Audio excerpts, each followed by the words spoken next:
Meskipun Tuhan tak menolongku, meskipun duri dalam dagingku, ku tetap memilih untuk percaya dan mengucap syukur.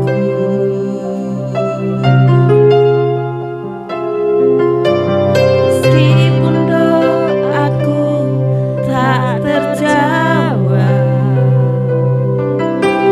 meskipun hati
setiap doa kami yang belum Engkau jawab ya Tuhan. Kami tetap percaya Tuhan kepadamu Bapa. Walaupun saat ini Tuhan kami belum merasakan pertolongan-Mu Bapa. Kamu terus Tuhan, Kamu terus Tuhan memilih Engkau Tuhan sebagai Allah kami, sebagai Tuhan kami. Karena kebaikan-Mu Bapa di dalam hidup kami Tuhan. Terima kasih Tuhan, karena pengorbanan-Mu Bapa bagi hidup kami Tuhan. Terima kasih Bapa. Berkali-kali Kau menolong. Katakan, berkali-kali Kau kuatkan dalam rasa sakit. Engkau ada, Yesus setia.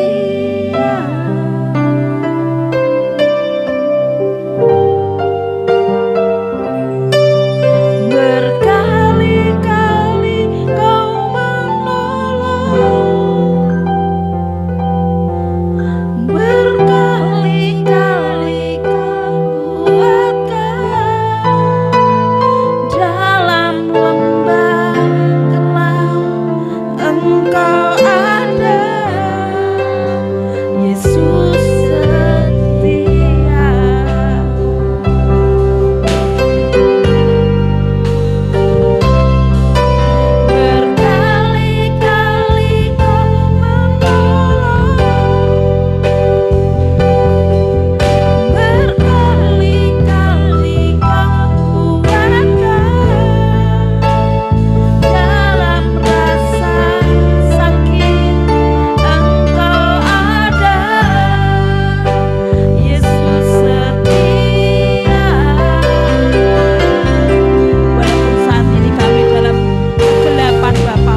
hidupku mau mengasihi. Yesus, Engkau baik bagiku, seperti wanita mengurapi, menangis di bawah kakimu. Demikian hidupku mau mengasihi. Yesus, Engkau baik bagiku, sampai akhir ku menutup mata, ku tetap setia menanti janjimu, sampai ku dapatkan mahkota kehidupanku. Ku tetap setia melayanimu.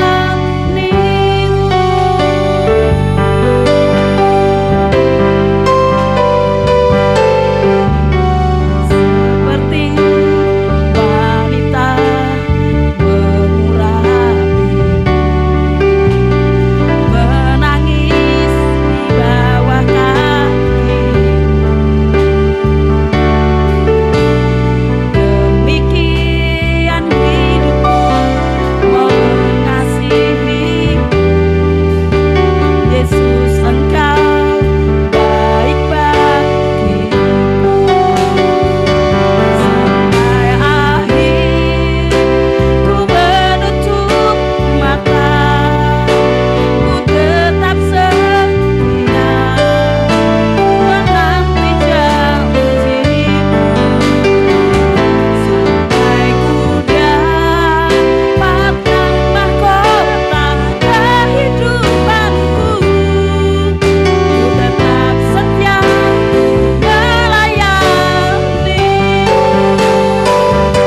sampai akhir ku menutup mata, ku tetap setia menanti janjimu, sampai ku dapatkan mahkota kehidupanku. Ku tetap setia melayanimu, sampai akhir ku menutup mata, ku tetap setia menanti janjimu, sampai ku dapatkan mahkota kehidupanku. Ku tetap setia melayanimu, tetap setia untuk melayanimu, tetap setia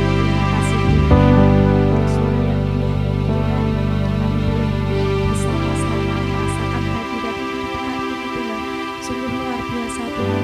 Kehadirat-Mu pada sore hari ini Tuhan boleh kami rasakan dalam kehidupan kami Tuhan. Terima kasih Tuhan Yesus. Pada sore hari ini Tuhan kami mau menaikkan doa-doa syafaat kami ya Tuhan. Berkati Tuhan untuk saudara-saudara kami yang tidak bisa hadir di tempat ini ya Tuhan, mungkin karena sakit Tuhan. Kiranya dimanapun mereka berada Tuhan, selalu bersama-sama dengan Engkau ya Tuhan. Terima kasih Tuhan. Pada sore hari ini kami berdoa Tuhan untuk saudara-saudara kami yang sedang sakit Tuhan. Mas Priyati yang saat ini berada di rumah sakit Tuhan, kiranya Engkau sembuhkan anakmu ini Tuhan, jamah dia Tuhan, sehingga anakmu boleh merasakan pemulihan Tuhan. Dan berkati Tuhan untuk istri dan saudara-saudara yang telah merawatnya Tuhan, untuk dokter, perawat, kiranya Engkau berkati Tuhan, Kau tumpang tangan atas mereka Tuhan Yesus. Terima kasih Tuhan, Kau berkati Mbah Raseno, Kau berkati Buka Semi Tuhan, yang saat ini juga sedang mengalami sakit Tuhan. Kiranya Engkau berikan kesehatan Tuhan, Kau pulihkan Tuhan, sehingga mereka dapat hadir bersama-sama dengan kami di tempat ini ya Tuhan Yesus. Terima kasih Tuhan Yesus. Kami berdoa untuk jemaat-Mu di tempat ini ya Tuhan, yang lanjut usia Tuhan, untuk Bapak Purwadi, Mbah Sukir, Mbah Sunar, Ibu Sukarni, Mbah Pasemi, kiranya Engkau berkati mereka Tuhan, Kau berkati kesehatannya Tuhan, Kau berkati kekuatan iman mereka ya Tuhan. Biarlah mereka memiliki semangat untuk menyembah Engkau di tempat ini ya Tuhan. Terima kasih Tuhan Yesus. Kami berdoa untuk program-program gereja kami Tuhan, yang saat ini rindu memiliki gedung sekolah minggu Tuhan. Kiranya Kau sediakan apapun kebutuhan kami di tempat ini Tuhan Yesus. Kau berkati Tuhan untuk jemaat-Mu yang saat ini boleh hadir di tempat ini Tuhan. Kau berkati satu persatu di tempat ini Tuhan. Kau berkati setiap pergumulannya Tuhan. Kau kabulkan setiap pergumulannya Tuhan Yesus. Terima kasih ya Tuhan. Kami berdoa Tuhan untuk anak-anak-Mu sekolah minggu di tempat ini ya Tuhan. Berkati anak-Mu ini supaya anak-Mu memiliki semangat untuk menyembah Engkau, memiliki jiwa untuk menyembah Engkau di tempat ini ya Tuhan Yesus. Berkati ya Tuhan untuk setiap pelayan-pelayan Tuhan di tempat ini Tuhan. Kiranya Engkau berkati satu persatu di tempat ini ya Tuhan. Ya Tuhan, kami berdoa untuk anak-Mu yang merindukan pasangan hidup Tuhan. Kau berkati Mas Elisa, Kau berkati Mas Teguh Tuhan. Kiranya Engkau berkati supaya kedua anak-Mu ini Tuhan memiliki jodoh yang seiman Tuhan. Dan kiranya Engkau yang berkata atas mereka Tuhan. Terima kasih Tuhan Yesus. Kami berdoa Tuhan untuk bangsa dan negara kami Tuhan. Berikan roh hikmat untuk Bapak pemimpin kami, Bapak Presiden hingga RT RW Tuhan. Kau berkati anak-anak-Mu ini Tuhan, supaya dapat memimpin masyarakat di tempat ini sesuai dengan rencana-rencana-Mu Tuhan. Terima kasih ya Tuhan Yesus. Kami berdoa untuk Bapak Sudono yang menggembalakan gereja di tempat ini Tuhan. Kau berkati setiap pergumulannya Tuhan.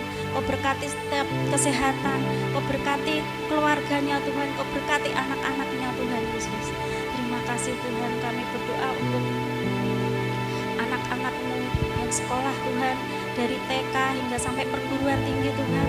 Berkati anak-anak-Mu ini supaya memberi dampak yang baik di lingkungan sekolahnya Tuhan. Berikanlah prestasi demi prestasi untuk anak-anak-Mu ini ya Tuhan.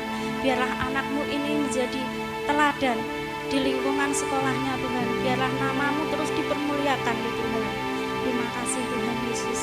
Dan berkati Tuhan untuk sore hari ini kami mau mendengarkan firman-Mu Tuhan. Kiranya Engkau berkati untuk Bapak Purwadi yang akan menyampaikan firman-Mu pada sore hari ini ya Tuhan. Kiranya Engkau hadir di tengah-tengah kami, dan Engkau sendiri yang berkata-kata atas kami Tuhan.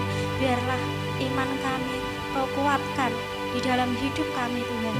Terima kasih ya Tuhan Yesus. Hanya di dalam nama Tuhan Yesus Kristus kami sudah berdoa. Haleluya. Amin. Seperti wanita mengurapimu, menangis di bawah kakimu, demikian hidupku mau mengasihimu. Yesus, Engkau baik bagiku. Seperti wanita mengurapimu, menangis di bawah kakimu, demikian hidupku mau mengasihimu.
Kami mengucap syukur dan terima kasih Tuhan dari segala anugerah kasih-Mu, berkat pemeliharaan-Mu kepada kami semua anak-anak-Mu termasuk hamba. Diberkati dengan damai, sukacita, sejahtera, sehat, sehingga kami boleh datang ke tempat ibadah ini untuk berbakti, beribadah ke hadapan Tuhan. Terima kasih Engkau yang sudah memberkati kami semuanya. Engkau yang sudah menghimpun kami, mempersatukan kami, dan kami siap untuk mendengarkan akan sabda Tuhan. Bersabdalah pada kami ya Tuhan. Dan jalannya cara ibadah sore hari ini, dari awal, pertengahan hingga akhirnya hanya ke dalam bimbingan-Mu Roh Kudus, sehingga kami boleh menikmati akan berkat-berkat daripada firman Tuhan. Berkati semua jemaat-Mu yang akan mendengarkan sabda Tuhan, dan hamba-Mu yang akan menyampaikan firman-Mu. Kiranya Engkau urapi lidah bibir daripada hamba-Mu, supaya yang tersampaikan, tersuarakan sebetulnya hanya daripada sabda Tuhan yang kami rindukan, yang kami nantikan. Terima kasih Tuhan, terima kasih. Sekali lagi kami hamba sendiri mengucap syukur Engkau sudah menyembuhkan hamba-Mu yang beberapa hari yang lalu, bahkan sampai hampir sebulan, menderita pernapasan yang kurang sempurna, dan sekarang sudah diberkati sehat walaupun belum pulih sempurna. Tapi kami sungguh yakin dan percaya bahwa Engkau akan mensempurnakan dari kesehatan hamba-Mu, sehingga bisa melayani lagi dan ikut berbakti kepadamu. Terima kasih Tuhan, terima kasih. Kami siap mendengarkan sabda-Mu Tuhan. Kiranya Tuhan Kau berkati saudaraku yang dikasihi Tuhan, yang siap mendengarkan firman. Mari kita katakan amin. Tuhan berkati. Salam Bapak Ibu. Selamat sore. Tuhan memberkati. Selamat beribadah di sore hari ini. Nah, sebetulnya biasanya untuk penjadwalan dari pelayanan menyampaikan firman Tuhan, saya itu di minggu yang kedua, karena minggu kedua saya belum pulih sehat, maka saya ngepil Mas Dono supaya dicarikan penggantinya, entah siapa yang menggantikan pada waktu itu. Ternyata saya untuk minggu yang ketiga ini sudah bisa melayani. Bahkan saya di radio pula saya minta supaya tidak dijadwal memimpin acara maupun menyampaikan firman. Saya total minta supaya dihentikan dulu. Nanti kalau sudah bisa saya akan matur sendiri, saya bilang begitu. Jadi, nah rupa-rupanya saya itu 2 minggu berturut-turut saya itu tidak bergabung di radio. Akhirnya konco-konco itu khawatir, dan pada hari kapan ya, kurang lebih ada 3 hari sampai sekarang, itu Pak Hardono datang ke tempat saya. Pak Harno beserta istrinya datang ke tempat saya, malah gegerno konco-konco radio. Dan ada teman yang titip, ini ada uang 100 nanti kasihkan Pak Pur. Saya tidak terima, enggak usah. Bapak Ibu, itulah keberadaan saya pada waktu menderita flu pilek, terjadi pernapasan yang tersumbat sehingga sedikit agak berat, dan akhirnya berobat di Babalan. Pada waktu di Babalan itu diuap, ya. Ternyata apa saudara, yang membuat pernapasan itu sesak itu adalah banyak dahak. Dahak itu liak yang penuh keluar. Akhirnya bisa pelong, bisa longgar, tetapi batuk berdahaknya itu sampai beberapa hari, 2 minggu lebih, sehingga ya sedikit menyiksa pada tubuh saya. Watuke kekel, rino wengi berdahak terus, waduh susah. Tapi puji Tuhan di sore hari ini sudah disediakan. Mungkin panjenengan semua juga ikut mendoakan saya supaya cepat sembuh. Demikian nggih Bapak Ibu. Terima kasih atas doa panjenengan semuanya.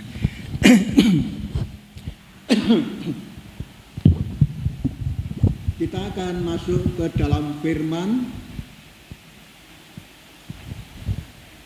yang akan menjadi pokok perenungan kita sore hari ini, yang terambil dari Kolose pasal yang kedua, ayatnya yang ke-6.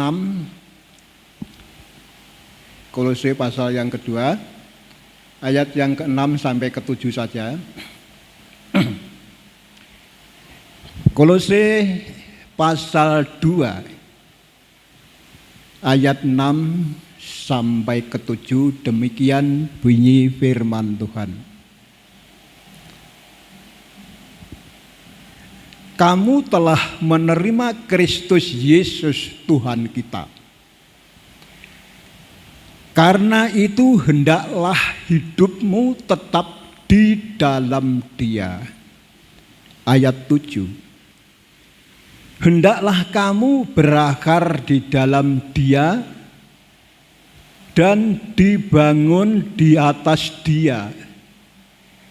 Hendaklah kamu bertambah teguh dalam iman yang telah diajarkan kepadamu, dan hendaklah hatimu melimpah dengan syukur. Dua ayat ini yang akan menjadi pokok perenungan kita di sore hari ini, saudaraku yang dikasihi Tuhan. Kemarin Elisa datang, sebelumnya ya, menandaskan bahwa sudah bisa melayani Pak. Ya kayaknya sudah siap. Saya katakan sama Mas Dono bahwa Pak Pur sudah siap. Nah, kemarin pada waktu menyampaikan surat, terus saya tidak langsung persiapan, tapi malam hari tadi saya mempersiapkan. Rupa-rupanya Roh Kudus mengutus supaya menyampaikan daripada ini, dari Kolose pasal 2 ayatnya yang ke-6 dan ke-7 ini. Saudaraku yang dikasihi Tuhan, pembacaan kita dari Kolose pasal 2 ayat 6 dan 7 itu saya beri judul iman yang kuat, hidup dalam Kristus atau menghidupi Kristus. Ya. Judulnya adalah iman yang kuat, hidup dalam Kristus atau menghidupi Kristus.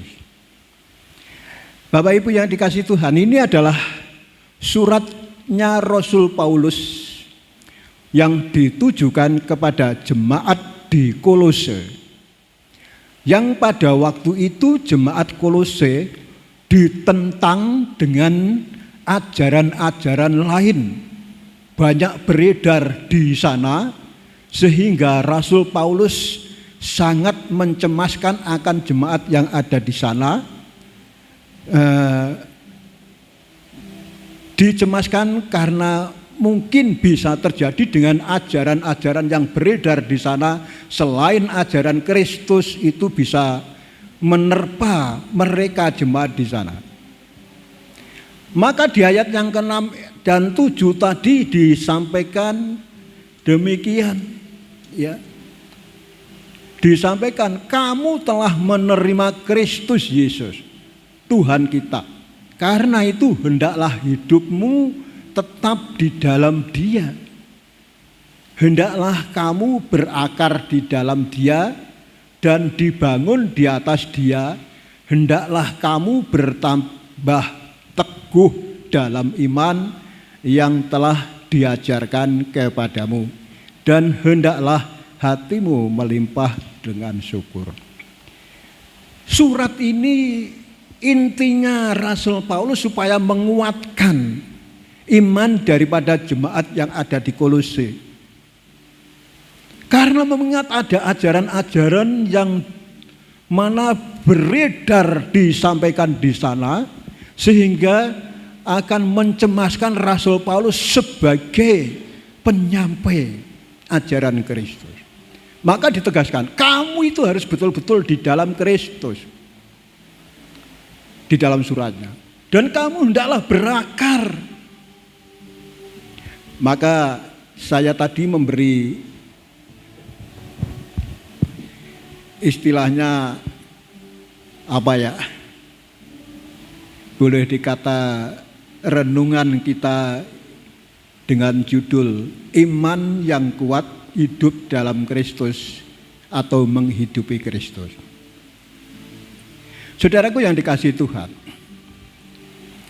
yang mana kita akan merenungkan dari ayat 6 dan 7 ini, supaya iman mereka tidak goyah namun tetap kuat. Kita pun demikian, ya. Rupa-rupanya jemaat Kolose ini didadar, diuji imannya.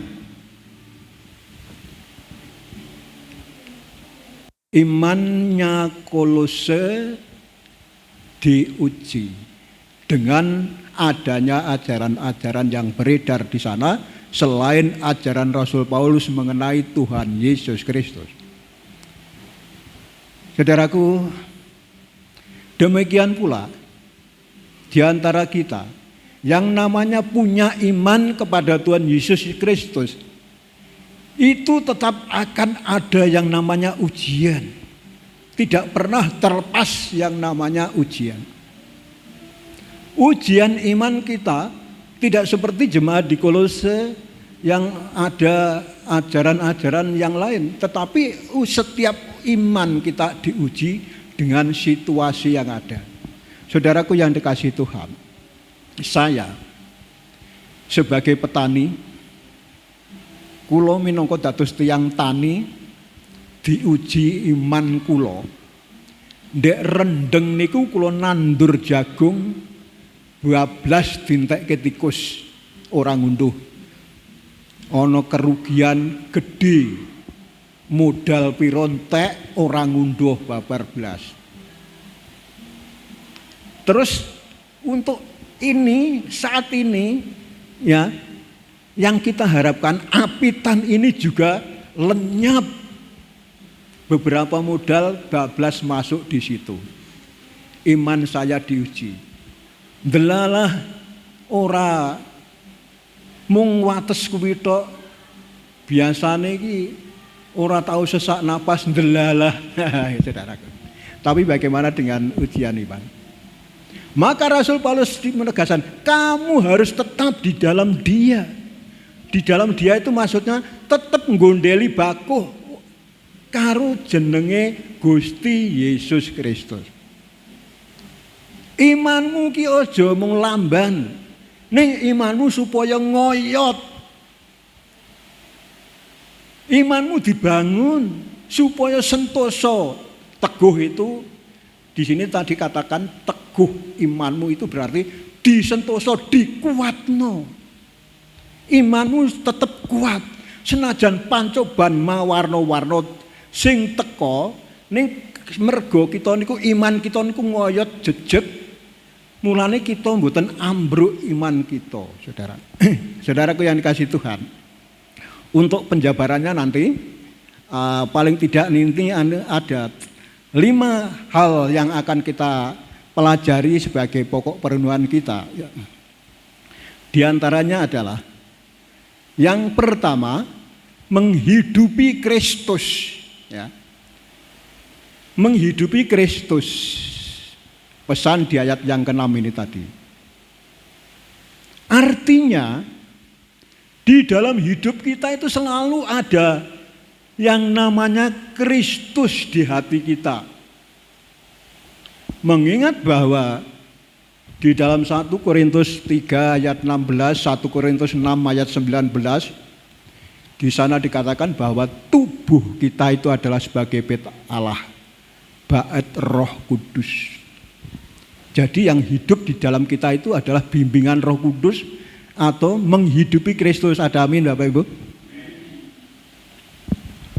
Maaf saya sedikit-sedikit minum ya, tidak bukan berarti saya kurang sopan nggih, karena betul-betul belum pulih. Mohon maaf nggih. Belum pulih. Saudaraku yang dikasihi Tuhan, kita menghidupi Kristus ini yang pertama. Dan yang kedua adalah berakar dalam Dia. Berakar itu artinya ngoyot. Ngoyot wonten ing saklebeting Kristus. Yang ketiga adalah dibangun di atas Dia. Yang ketiga dibangun di atas Dia. Dan yang keempat adalah teguh dalam iman atau iman yang sentosa. Dan yang terakhir yang kelima adalah melimpah dengan syukur. Wong percaya iku harus pandai-pandai bersyukur di dalam Tuhan Yesus Kristus. Bapak Ibu yang dikasihi Tuhan, yang pertama tadi adalah menghidupi Kristus. Ya. Menghidupi Kristus dalam arti yang ada di dalam diri kita, sing wonten ing pagesangan kita niku namung setunggal tok dil. Gusti Yesus Kristus ingkang dedalem wonten ing saklebetipun gesang kita, saklebetipun manah kita. Kristus Yesus itu berdiam diri di hati kita. Ada amin Bapak Ibu? Itu yang harus dimiliki. Sehingga apa? Rasul Paulus pernah menyampaikan suratnya di jemaat Galatia. Coba kita akan lihat di dalam Galatia 2. Ya. Di dalam Galatia 2.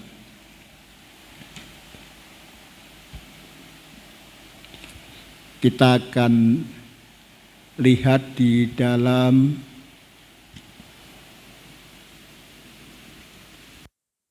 ayatnya yang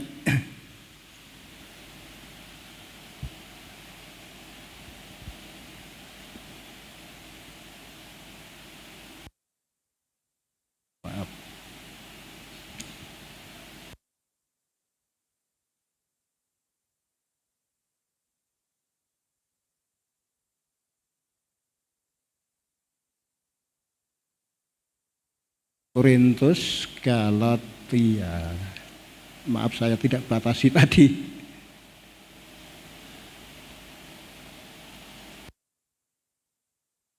Galatia ayat 20, coba kita akan lihat di sana.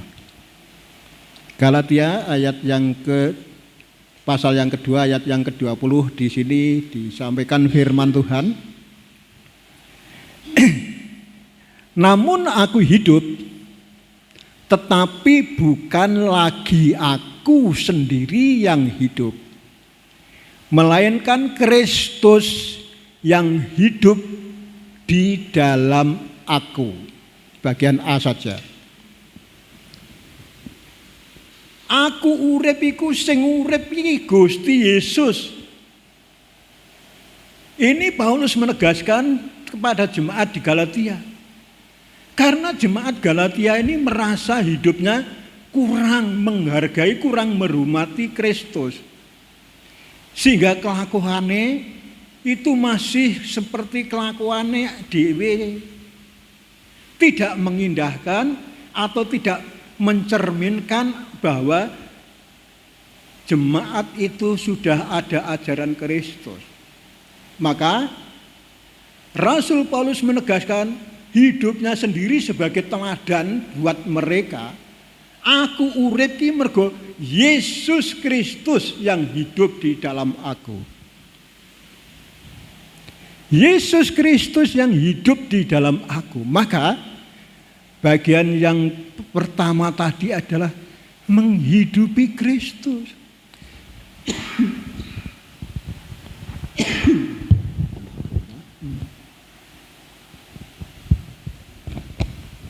Demikian pula kita hidup. harus bisa membukti nyatakan kita kedah saged mbuktekke bilih kita menika dados tiyang Kristen. Kita kedah saged mbuktekaken contoh-contoh ingkang saking Gusti Yesus menika kita tindakaken. Menghidupi Kristus ki ngoten niku. Nggih. Dados urip kita niku mboten urip secara kedagingan kita. Nah, nek kita urip niku tasih nuruti kedagingan, nesu gempang, ya. Gampang nesu, gampang pasulayan, jutaan karo wong. Ora iso tresnani sepadani. Iku nek uripe iki jek ana kedagingan. Tetapi kalau hidup kita adalah Kristus yang menghidupi, lain halnya. Sing dhisik biasane gampang nesu, saiki serat tau nesu. Karo kanca sepadane rukun. Tu binantu. Upamane ana salah sijine kanca sing lagi ketriwal, ketlingset, aku duwe ditulung, kuwi mergo ana Yesus sing gesang wonten ing kita. Amin Bapak Ibu. Kalau tidak ada Kristus hidup di dalam diri kita, kita tidak bisa melakukan. Tetapi yang kita lakukan adalah syukur, jaluk amu. Ini karena hidup kita belum ada kehidupan Kristus. Wong gampang nyukurno wong ki mergo uripe dereng gesang wonten ing saklebeting Kristus. Tetapi kalau hidupnya itu sudah ada di dalam Yesus, Yesus Tuhan kita hidup di dalam hidup kita. Nek ana sedulure sing lagi susah, mesakno, kasihan, didongakno. Ana sedulure sing lara, didongakno. Ana sedulure sing lagi susah, didongakno. Ini karena ada Kristus yang hidup di dalam diri kita. Tetapi kalau hidup kita itu masih menuruti kedagingan, ya itu mau gampang nyukurno, jaluk amur. Ini yang pertama. Jadi kita harus menghidupi Kristus. Kristus niku kita bukti nyatakan, alias gesang kita niku ada perubahan enggal, ada perubahan baru. Sehingga di dalam 2 Korintus 5 ayat 17 katakan, kamu sudah terima Yesus Kristus itu menjadi ciptaan baru. Enggak usah dibaca, Mas. Jadi urip anyar. Urip anyar mergo ana Kristus sing manggen wonten ing gesang kita. Niku ingkang angka setunggal. Lajeng ingkang angka kalih, ya. Niki nggih menika kala wau berakar dalam Dia. Ngoyot, berakar ki ngoyot. Wonten ing Gusti Kristus Yesus. Bapak Ibu yang dikasihi Tuhan, kalau kita berbicara mengenai akar, biasanya tumbuhan itu ya iki nek biasane wit-witan atau tumbuhan wit-witan semakin tinggi akan semakin besar anginnya. Semakin dhuwur ki angine saya deres. Pang-pange sing saya dhuwur kuwi bakal nampa derese angin. Maka tumbuhan itu perlu berakar. Uwit ki butuh ngoyot supaya iso nahan angin sing gedhe niku wae. Jadi tumbuhan itu semakin tinggi akan semakin besar anginnya. Maka tumbuhan itu punya akar yang kuat. Saudaraku yang dikasihi Tuhan,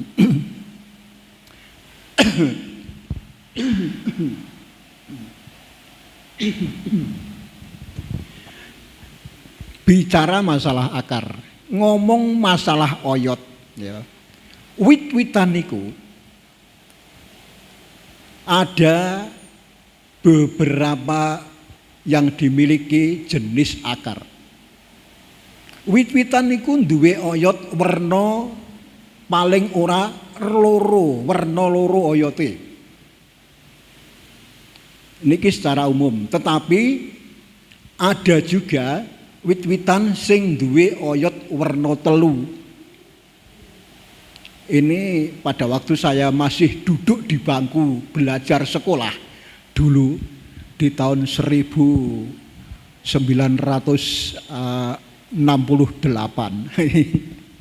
Tahun 1968 saya masih sekolah. Ada ajaran ini. Ilmu hayat namanya mengenai tumbuh-tumbuhan. Tumbuh-tumbuhan itu ada mempunyai 3 jenis akar. Tetapi tidak semuanya yang mempunyai 3 jenis akar. Tetapi kebanyakan mempunyai 2 jenis akar. Yang pertama namanya akar tunggang. Yang kedua namanya akar serabut. Yang ketiga adalah akar tunjang. Ya, ora kabeh wit iku duwe akar tunjang. Sing kebanyakan punya itu ya pohon beringin. Wit ringin kuwi sing duwe oyot kon dhuwur, tukul kok pang.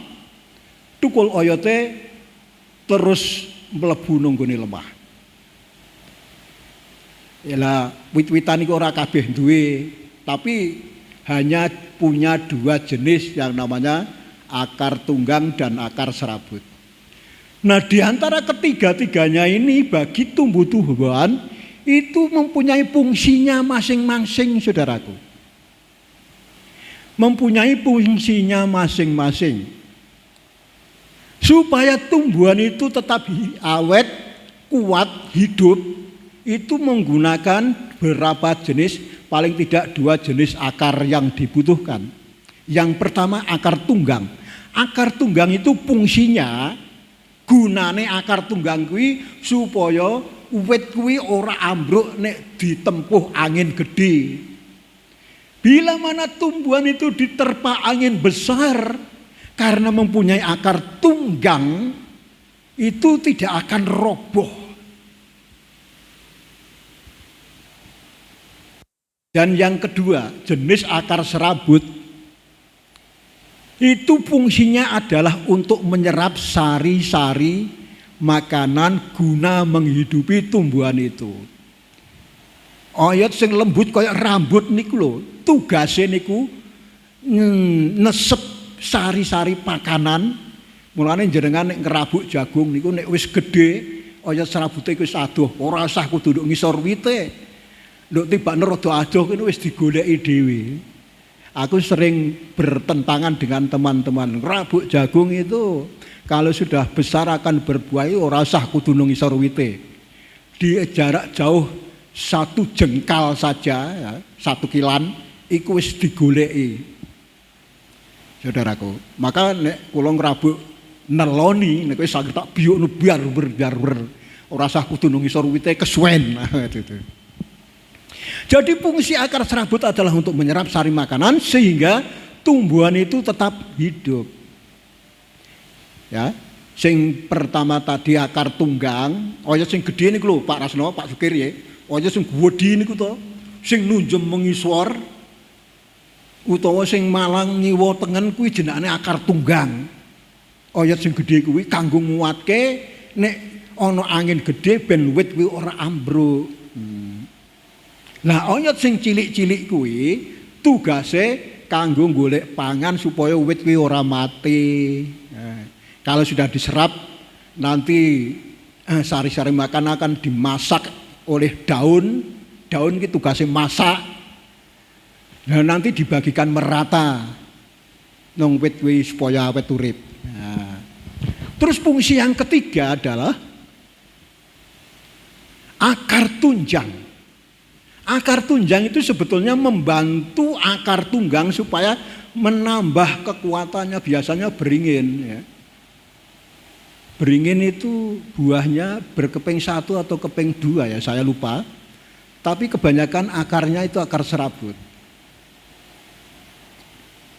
Kalau tidak salah beringin berkeping tunggal, ya iya. Sehingga akarnya tidak banyak akar tunggang, kebanyakan akar serabutnya, sehingga dibantu akar tunjang. Mulane ringin kuwi nekakno oyot sing kopang ambles nang lemah, bantu supaya wit ringin ki ora gampang sol nek diterak angin. Nah, inilah fungsi akar, saudara. Maka firman Tuhan katakan kamu harus berakar di dalam Yesus Kristus. Kalau kamu tidak berakar, diuji sithik rubuh imanmu. Walah, Yesusan barang. Urip yahno ya ini malah kaya ngene. Nek ijeng gresula ngono kuwi berarti imane durung ngoyot, saudara-saudara. Tapi nek imane wis ngoyot, nanti akan ada. Nek imane wis ngoyot, ora gampang gresula. Malah nanti yang bagian kelima, ya. Bagian yang kelima tadi apa? Mengucap syukur. Saudaraku, ini adalah fungsi daripada akar. Kita beriman kepada Yesus, kalau hanya beriman tetapi tidak berakar, gampang tumbang, gampang ambruk. Sehingga apa yang terjadi, saudaraku? Ini banyak kejadian di sini maupun di tempat lain.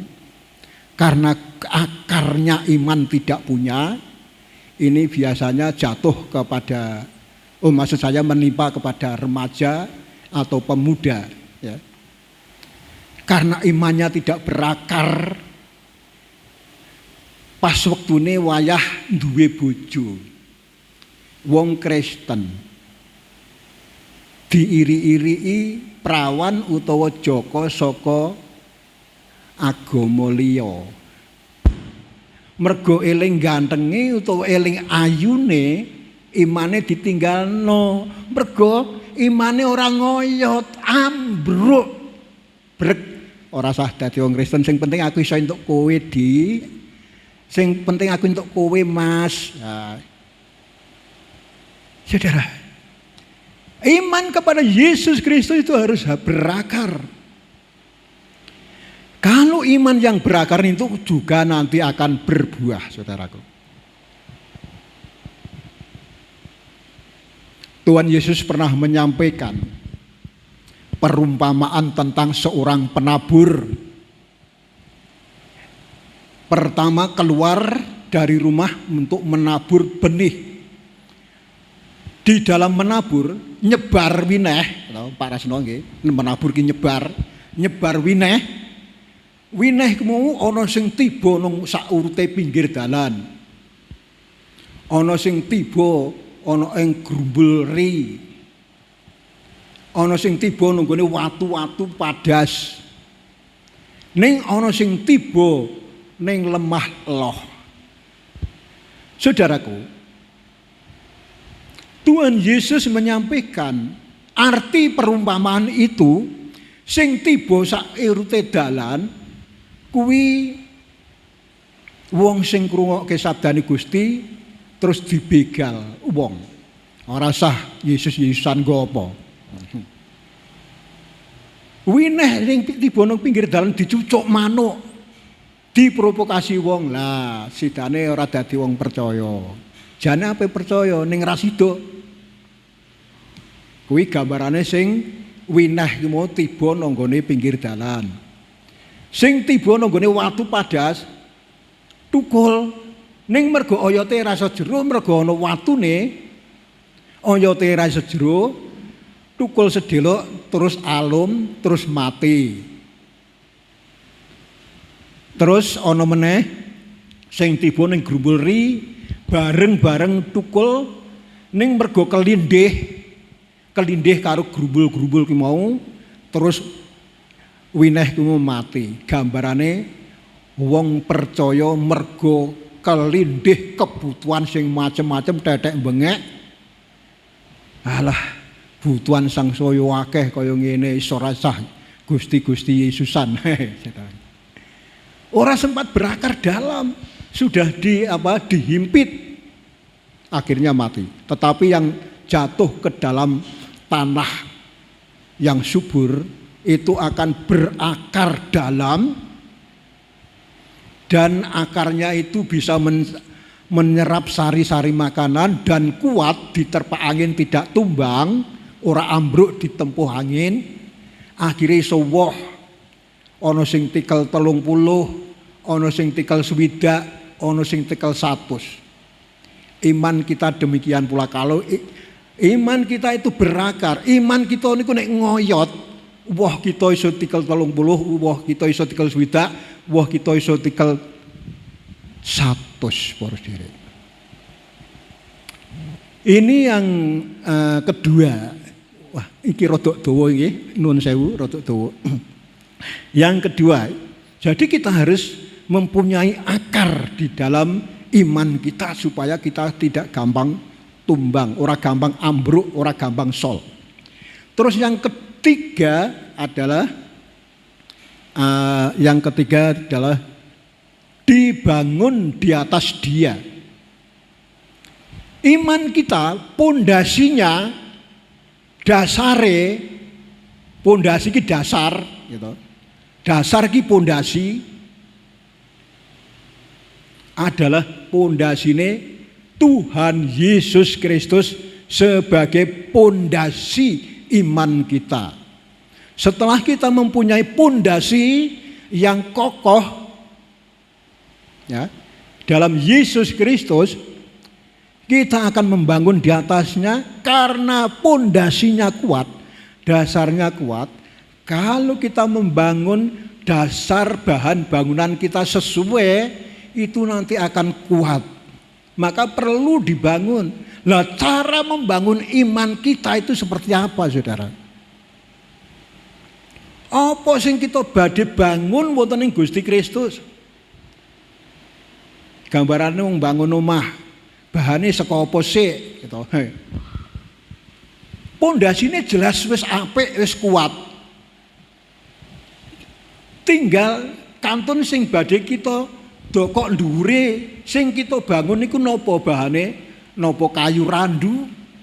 Napa kayu jati? Napa pripun?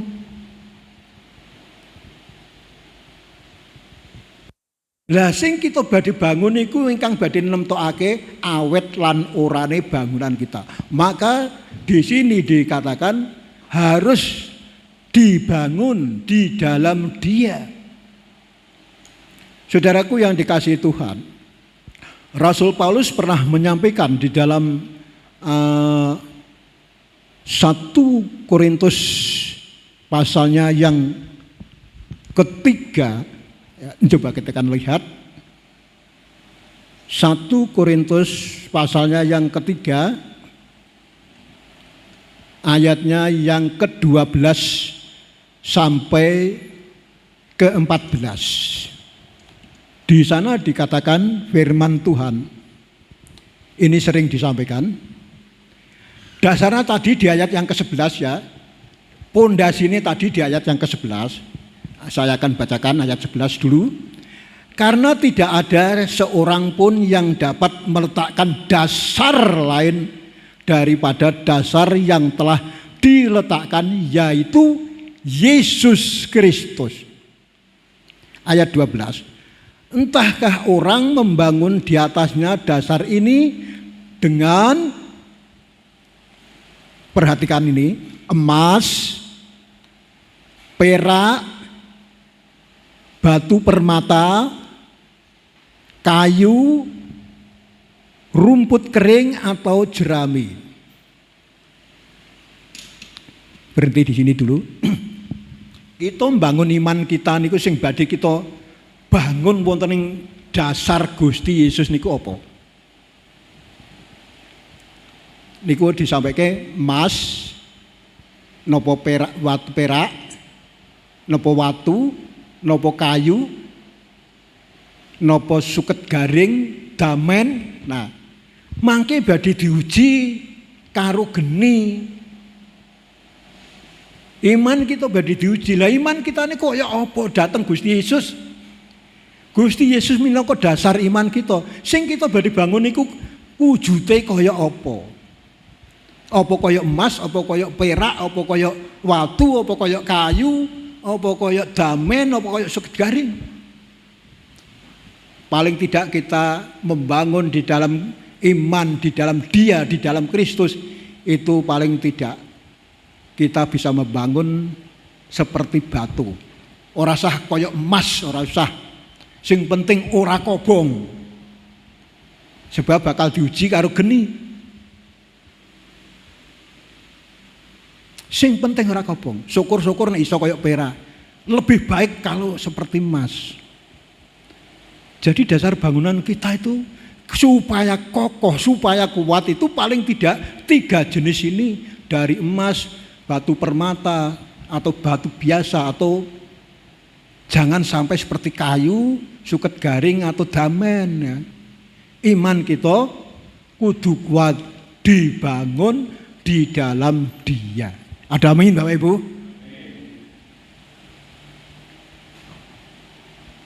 Kita dibangun di dalam Dia. Saudara, Tuhan Yesus pernah menyampaikan perumpamaan seorang membangun rumah.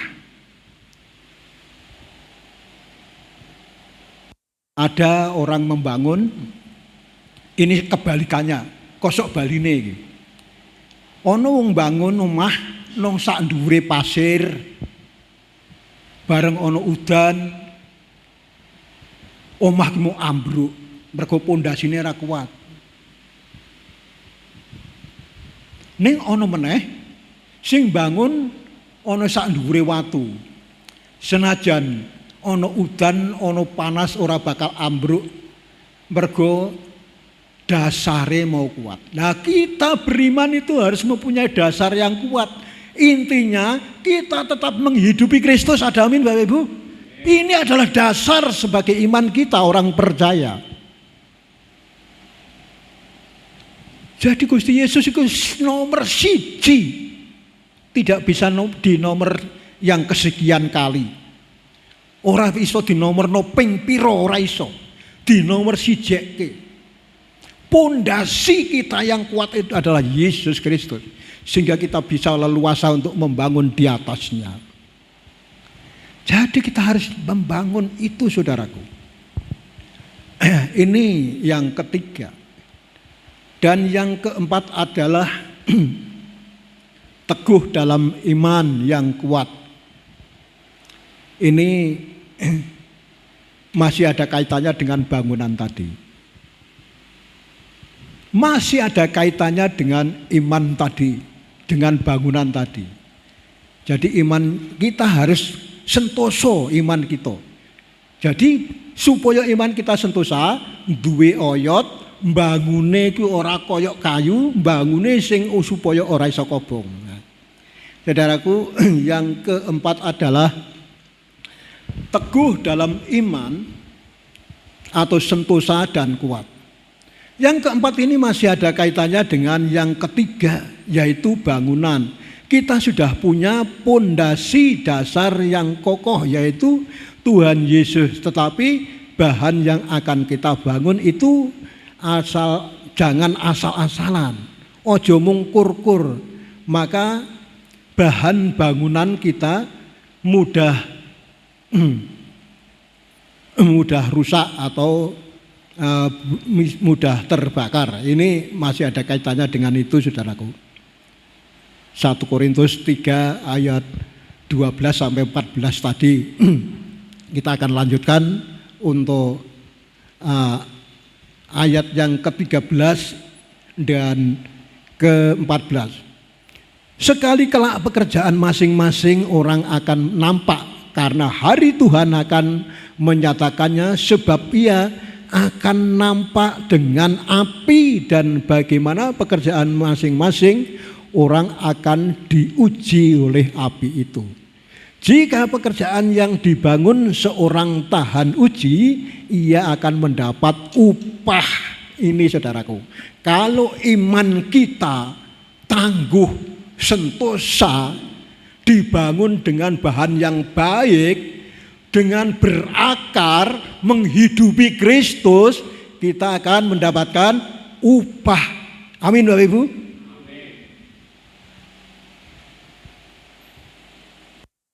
Saudaraku yang dikasih Tuhan, maka perlu kita renungkan ini supaya kita tetap mempunyai iman yang kokoh. Perlu menghidupi Kristus, perlu berakar, perlu ngoyot, perlu pembangunan bahan seng tertentu. Iman kita kudu tetap kuat. Dan yang paling terakhir, yang kelima adalah, saudaraku, kita akan simak di dalam pasal yang ke-6 dan 7, bagian yang kelima adalah melimpah dengan syukur, saudara. Orang Kristen itu harus pandai-pandai bersyukur. Niki bicara soal umum dulu. Soal umum atau orang-orang umum bisa bersyukur, bisa matur nuwun, ya, bersyukur ki matur nuwun karo Gusti Allah. Biasane nek pas diwenehi kabejan, nek diwenehi kacilakan, biasanya mengucap syukur. Bukan. Iki nek kanggo wong umum lah itu. Nek kanggo wong umum biasane iso mengucap syukur, iso matur nuwun kuwi nek diwehi kebejan, delalah tanine, hasile melimpah, jagunge entuk pirang ton, ora dipangan tikus, itu bersyukur kepada Tuhan. Bersyukur, wah, matur nuwun aku, panen aku. Tapi nek dipangan tikus mengumpat utawa apa ya, nyilakake.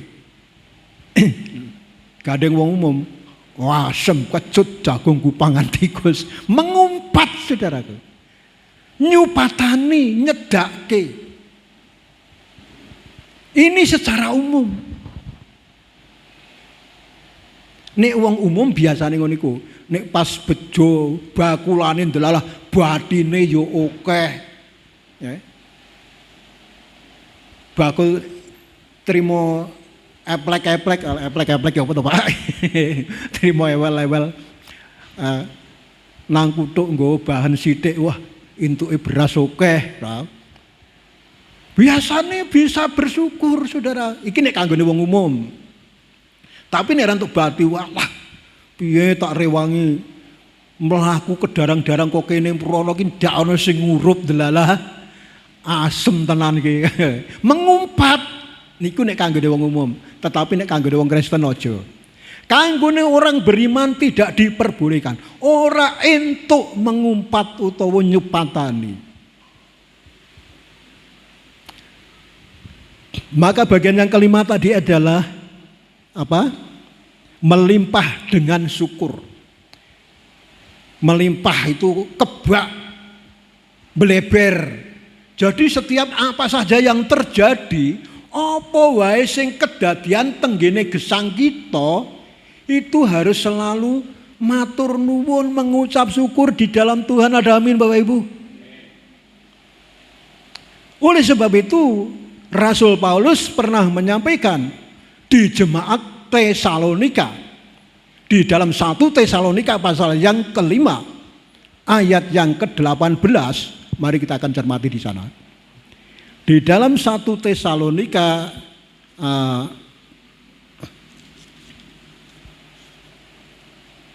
pasalnya yang kelima ayatnya yang ke-18, di sana dikatakan firman Tuhan, mengucap syukurlah dalam segala hal, sebab itulah yang dikehendaki Allah di dalam Kristus Yesus bagi kamu. Nek wong Kristen itu harus selalu mengucap syukur, mengucap terima kasih, matur nuwun kalian Gusti. Senajan rugi matur nuwun, alah angel Pak ngono ki ah. Senajan loro matur nuwun. Di dalam segala hal nggih ini artinya jadi mengucap syukur itu tidak hanya pas pada waktu bejo berhasil, tetapi kalau rugi atau sedang sakit kita tetap bisa bersyukur. Saudara, ini yang biasanya sulit dilakukan. Sing angel dilakoni. Lah loro kok kon matur nuwun. Loro kok kon bersyukur. Wong Kristen ki aneh. Ajaran opo kuwi? Tapi ini harus dimiliki sebagai orang beriman. Wong sing duwe iman iki harus bisa mengucap syukur. Amin Bapak Ibu. Harus bisa mengimani dalam segala hal. Hal susah, hal senang, hal sakit, hal sehat, hal berhasil, hal rugi, kita tetap bersyukur kepada Tuhan. Itu yang dimaksud segala hal oleh Rasul Paulus. Sebab apa saudaraku? Mengapa Rasul Paulus menegaskan demikian? Karena mungkin kalau kita sedang diuji kita tetap bisa bersyukur. Kalau kita sedang diuji, nek kita diuji, dicoba, delalah loro, delalah gagal, delalah rugi, nek kita iso tetap bersyukur. Gusti Allah mempunyai rencana yang indah di belakang itu. Ada amin Bapak Ibu? Kisah orang Israel pada waktu dibuang di Babel.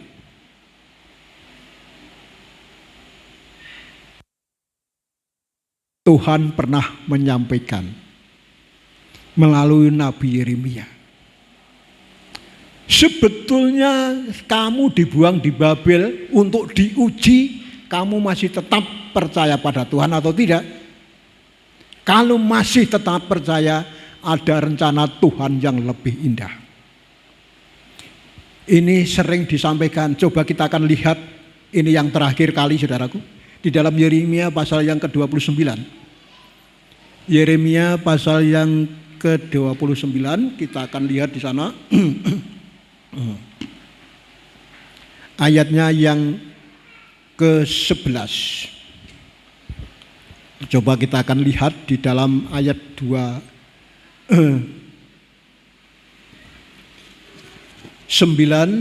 maksud saya di ayat 11 sampai 14. Tetapi intinya di ayat yang ke-11. Di dalam Yeremia pasal yang ke-29 ayat yang ke-11 demikian bunyi firman Tuhan. Sebab aku ini mengetahui rancangan-rancangan apa yang ada padaku mengenai kamu.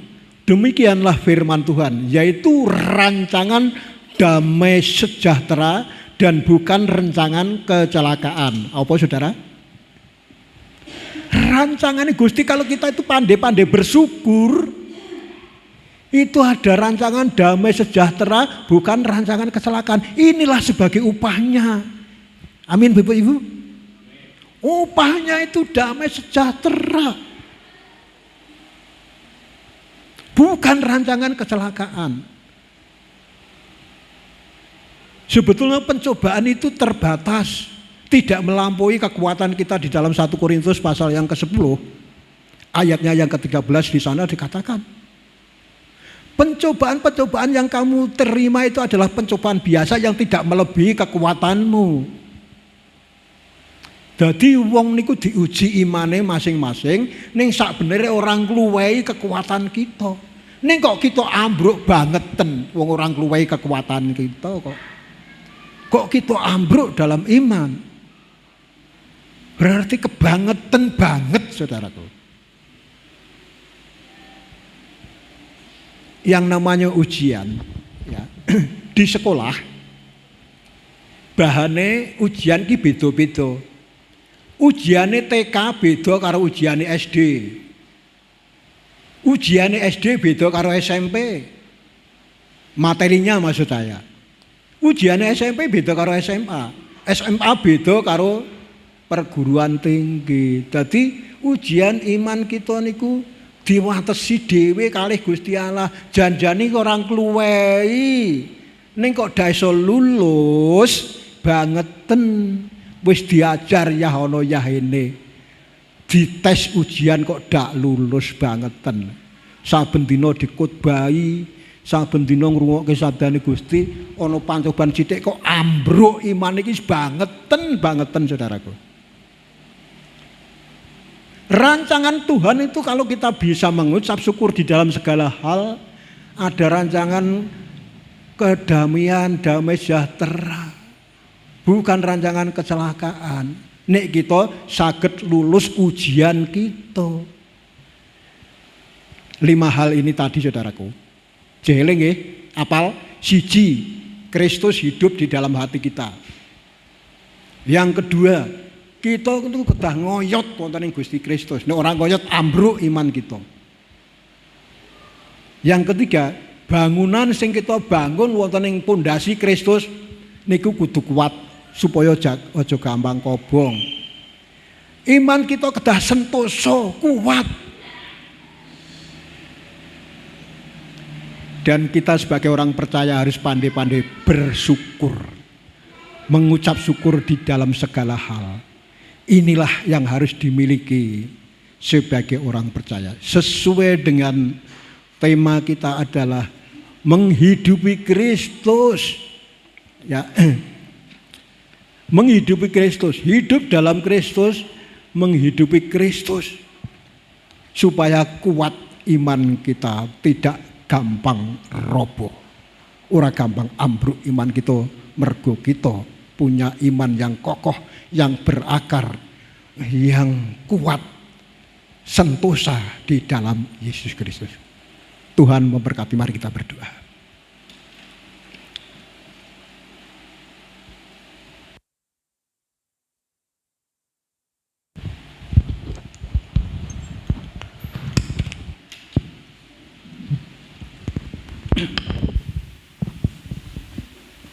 Bapa, dalam nama Yesus,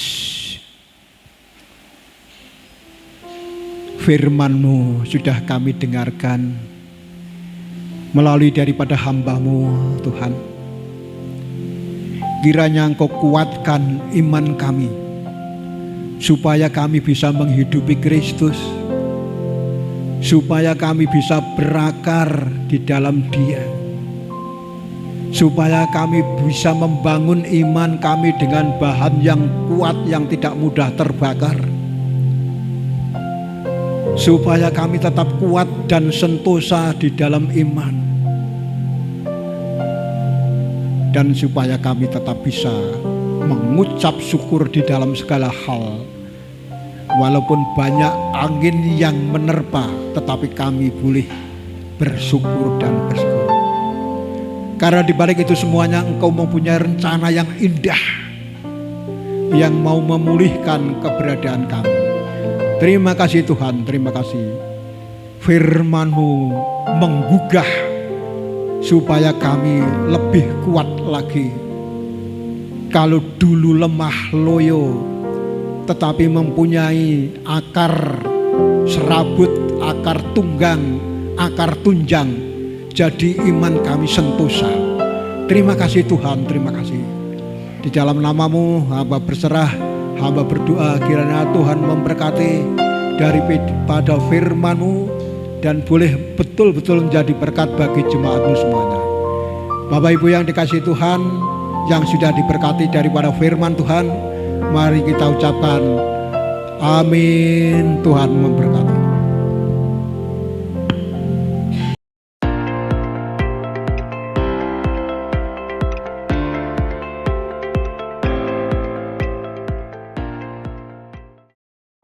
Haleluya, baru saja kita mendengarkan firman Tuhan yang disampaikan oleh hambanya Pak Purwadi. Diberkati Tuhan Bapak Ibu.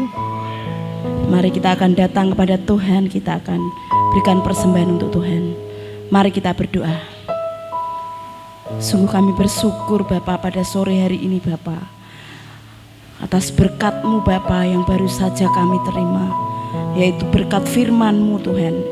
yang akan mengubah setiap hati kami semua Bapa. Biarlah firman-Mu itu dapat menjadi kekuatan bagi setiap hidup kami Bapa. Terima kasih Tuhan, kami datang akan berikan persembahan Bapa di hadapan-Mu. Biarlah persembahan ini Bapa dapat memuliakan nama-Mu dan menjadikan pelebaran kerajaan Bapa.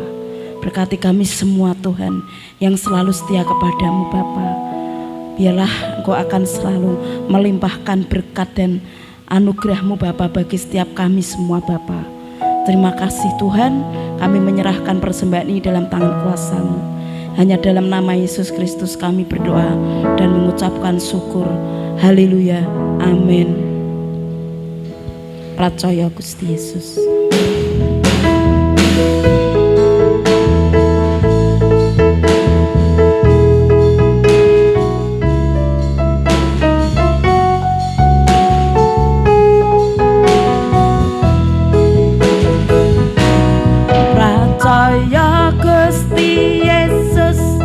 Lan manut piwulange ing sak dina-dina ngrasake sabdane gondeli pranatane netepi bebake kanthi tulus sing ati sawase setan ora doyan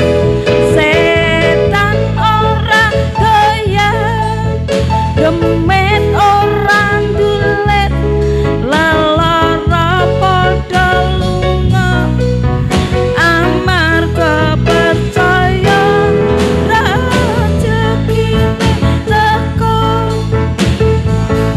dina bejo tumrape sing percaya Gusti Yesus. Percaya Gusti Yesus, percaya Gusti Yesus lan manut piwulange ing sak dina-dina ngrasake sabdane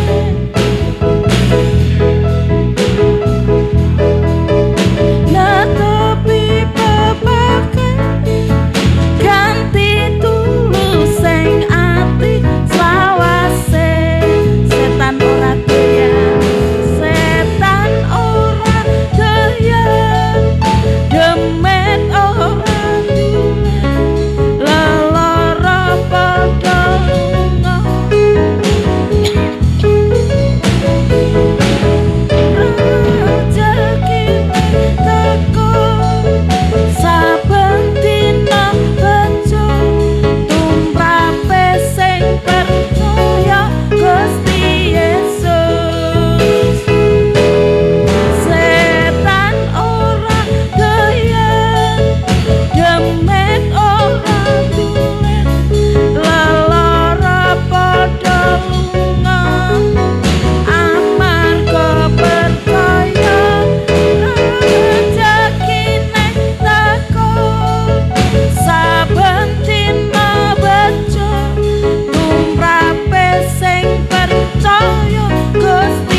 saudara-saudara terkasih dalam Tuhan, mari angkat kedua tanganmu dan terimalah berkat dari Tuhan.